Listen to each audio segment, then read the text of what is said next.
TV 24 news ವಾಹಿನಿಗೆ ಸ್ವಾಗತ. ಹಾವೇರಿ ಜಿಲ್ಲೆ ಶಿಗ್ಗಾವಿ ತಾಲೂಕಿನ ಬಂಕಾಪುರ ಪಟ್ಟಣದಲ್ಲಿ ಇಂದು ಶನಿವಾರ ದಿವಸದಂದು ಕಾರ್ಮಿಕ ದಿನಾಚರಣೆ ಅಂಗವಾಗಿ ಬಂಕಾಪುರದ ಅಂಬೇಡ್ಕರ್ ನಗರದಿಂದ ಕಾರ್ಮಿಕರು ಪ್ರಮುಖ ಬೀದಿಯಲ್ಲಿ ಬಂಕಾಪುರದ ಪುರಸಭೆ ಕಾರ್ಯಾಲಯ ಬಂಕಾಪುರ ಆವರಣದಲ್ಲಿ 14ನೇ ವರ್ಷದ ಪೌರ ಕಾರ್ಮಿಕರ ದಿನಾಚರಣೆ ಕಾರ್ಯಕ್ರಮವನ್ನು ಆಚರಿಸಲಾಗಿದ್ದು ಸರ್ವರಿಗೂ ಸ್ವಾಗತವನ್ನ ಕೋರಲಾಗಿತ್ತು ಮತ್ತು ಪುರಸಭೆಯ ಅಧ್ಯಕ್ಷರು, ಸದಸ್ಯರು ಹಾಗೂ ನಾಮನಿರ್ದೇಶಕರ ಇವರಿಗೂ ಕೂಡ ಸ್ವಾಗತವನ್ನ ಕೋರಲಾಗಿತ್ತು.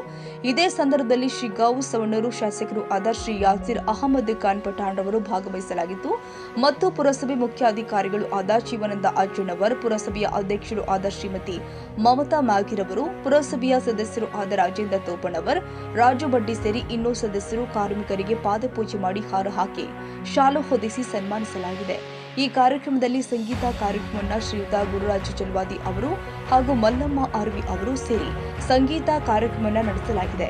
ನಂತರ ಬಂಕಾಪುರ ತಾಲೂಕು ಹೋರಾಟ ಸಮಿತಿಯ ಹಿರಿಯರು ಆಗಿರುವಂತಹ ಶ್ರೀ ಅಬ್ದುಲ್ ರಜಾಕ್, ತಹಸೀಲ್ದಾರ್ ಎಕೆ ಅದ್ವಾನಿ ಮಠ್ ಮುಖ್ಯ ಗುರುಗಳು ಭಾಗವಹಿಸಿದ್ರು ಮತ್ತು ಆಶ್ರಯ ಯೋಜನೆ ಸಮಿತಿಯ ಶ್ರೀ ಆಯೂಬ್ ಖಾನ್ ಪಠಾಣ್, ಶ್ರೀಮತಿ ಲಲಿತಾ ಹಂಜಿಗಿ ಉಪಸ್ಥಿತರಿದ್ದರು. ಇದೇ ಸಂದರ್ಭದಲ್ಲಿ ಕಾರ್ಮಿಕ ಅಧ್ಯಕ್ಷರು ಆದ ಶ್ರೀ ನಿಂಗಪ್ಪ ಹೊಸ್ಮನಿ ಅವರಿಗೆ ಸನ್ಮಾನವನ್ನು ಕೂಡ ಮಾಡಲಾಗಿತ್ತು. ಪುರಸಭೆ ಸದಸ್ಯರು ಆದ ಶ್ರೀ ರಾಜು ಬಡ್ಡಿ, ಶ್ರೀ ರಾಜೇಂದ್ರ ಟೋಪಣ್ಣವರ್, ಸೋಮಣ್ಣ ಕುರಿ, ಗತಿಗೆಪ್ಪ ಬಳ್ಳಾರಿ, ಬಸವರಾಜ್ ಕಟ್ಟಿಮನಿ, ಮಕ್ಬುಲ್ ಅಹಮದ್ ಬೊಮ್ಮನಹಳ್ಳಿ, ಮಂಜುನಾಥ್ ತಳವಾರ್, ವಿಜಯ್ ತೀಸಳ್ಳಿ ಮತ್ತು ಬಂಕಾಪುರದ ಪುರಸಭೆ ಸದಸ್ಯರು ಮತ್ತು ಸಂಘ ಸಂಸ್ಥೆಯ ಎಲ್ಲ ಸುತ್ತಮುತ್ತಲಿನ ಜನ ಉಪಸ್ಥಿತರಿದ್ದರು. ರವಿರಾಜ್ ಎಸ್ಎಂಶಿ ಶಿಗ್ಗಾಂವ್.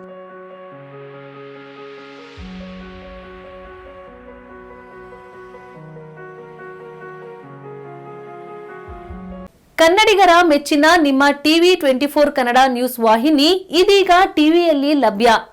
ಕರ್ನಾಟಕ ಮತ್ತು ದೇಶ ವಿದೇಶದ 360 ಡಿಗ್ರಿ ಸುದ್ದಿ ಹಾಗೂ ಉತ್ತರ ಕರ್ನಾಟಕ, ಬೆಳಗಾವಿ, ಬಾಗಲಕೋಟೆ, ಧಾರವಾಡ, ಹಾವೇರಿ, ಗದಗ, ಬಿಜಾಪುರ ಜಿಲ್ಲೆಯ ಕ್ಷಣ ಕ್ಷಣದ ವಿವರವನ್ನ ಪಡೆಯುವುದಕ್ಕೆ ಟಿವಿ 24 ಕನ್ನಡ ನ್ಯೂಸ್ ವಾಹಿನಿಯನ್ನ ಲೈಕ್ ಮಾಡಿ, ವಿಡಿಯೋಗಳನ್ನ ಶೇರ್ ಮಾಡಿ, ಕಮೆಂಟ್ ಮಾಡುವ ಮೂಲಕ ನಮ್ಮ ವಾಹಿನಿಗೆ ಸಹಕಾರ ನೀಡಿ ಮತ್ತು ಚಾನೆಲ್ ಅನ್ನ ಸಬ್ಸ್ಕ್ರೈಬ್ ಮಾಡಿ. Thank you.